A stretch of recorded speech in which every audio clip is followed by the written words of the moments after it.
Finish pressing all the buttons, and I did it correctly this time, guys. A best of 5 down here in the lower left. You can see the score at all times. It is, of course, 1-0 in the favor of our My Insanity player. But which one? Jjakji.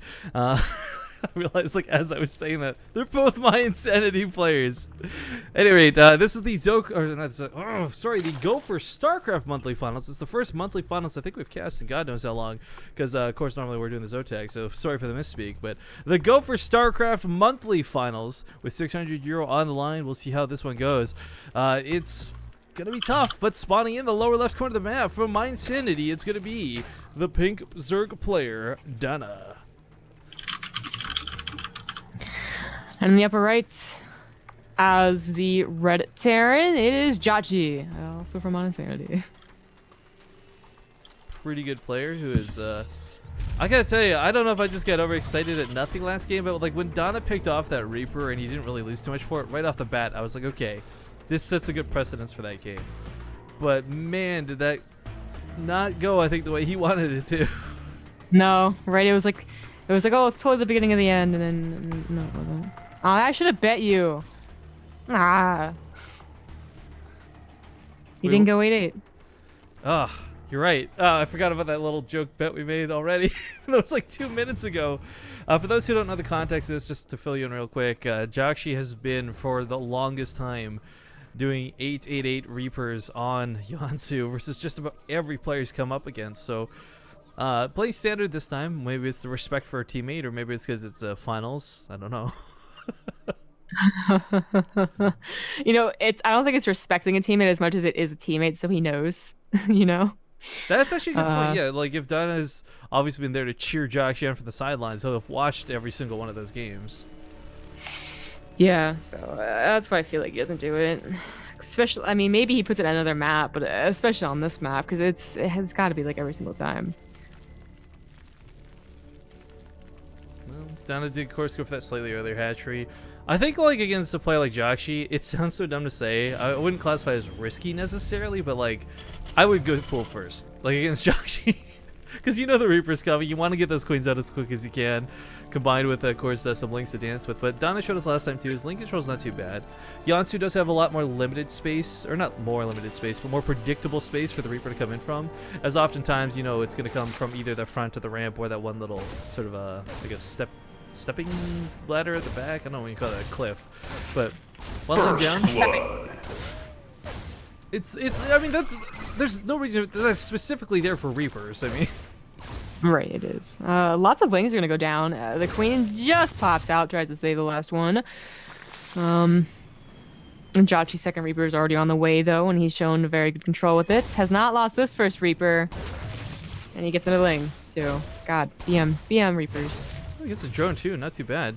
Definitely getting a lot more out of these Reapers this game too.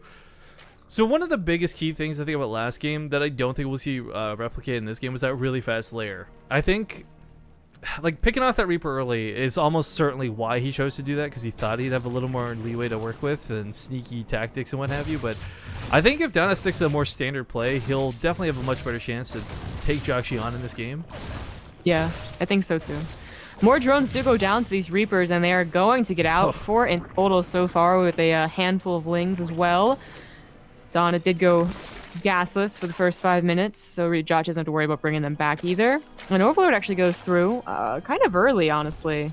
You don't have Marine at this point, which he's well aware of, so he can do it, but like... It's always a bit of a risk, though, maybe...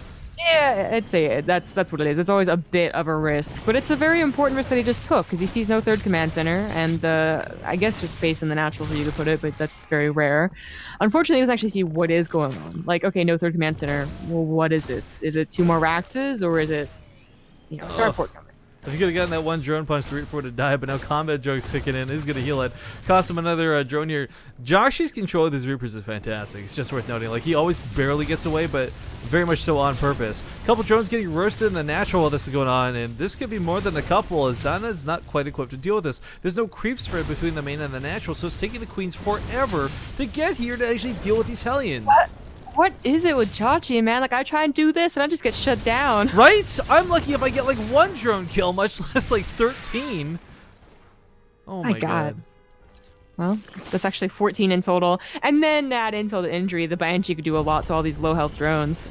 More so than that too. Let's not forget the Queens have been kind of flustered getting from base to base. So if he goes to the main with the Banshee and quickly flies to the natural afterwards, could be equal problems. But Donna finally cleans up the Reapers at the very least, so he catches those with the Lings. But still no wall off. Like, I love Donna. He's a really talented player and a smart kid. I don't understand why he's not walling this off. He knows Jjakji's been doing this, not just like this game, but probably throughout most of today. And yet he doesn't go for the wall off at the front, and it's really costing him here. It's just, it's the game plan that he's doing, right? Like, he put the Roach Warren in here so it wouldn't be scouted, so he could surprise the person he's hoping only has Reapers and Hellions. And I think the Reapers even scouted it too. Like, the Hellions and the Reaper did before they died. So it's just a very unfortunate game plans so far. Like, not build roar losses per se, but like what you're doing is not working out because Jjakji keeps finding the holes that you're supposed to, I suppose. It is Donna going to be going for a Roach Baneling attack though. Now, seeing just the Roach Warren, it could only be 7 Roaches. You know, that's supposed to kill a few SCVs while you repair a bunker. He's got to see that it's more than that. You know, the Banshee's going to let you survive this attack, but it can do a lot of damage before the Banshee's cleaned up.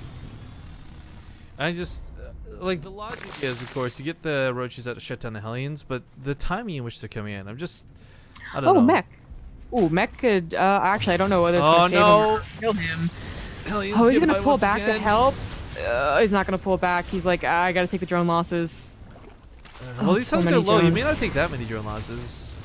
He's on so low workers already. 20 workers with 22 killed. He actually doesn't even do the attack. This sucks, because, like, guys, I know this is looking really one-sided, and it's kind of like, who the hell is Donna? I can vouch for him. I've seen much better play out of him in the past, and he is just, I don't know, shaken, concerned, confused? I don't know, but he's not holding up to Jjakji the way that I thought he would so far. Down 2 in the series now in his last life. We'll see if he can pull it back for game number 3. I gotta be honest with Sam. Whatever tactics he's trying to implement, though, I think he's got to play it safe, at least with his openings. Get that wall off up. There's no reason Hellions 3 times in a row should destroy him and end the game.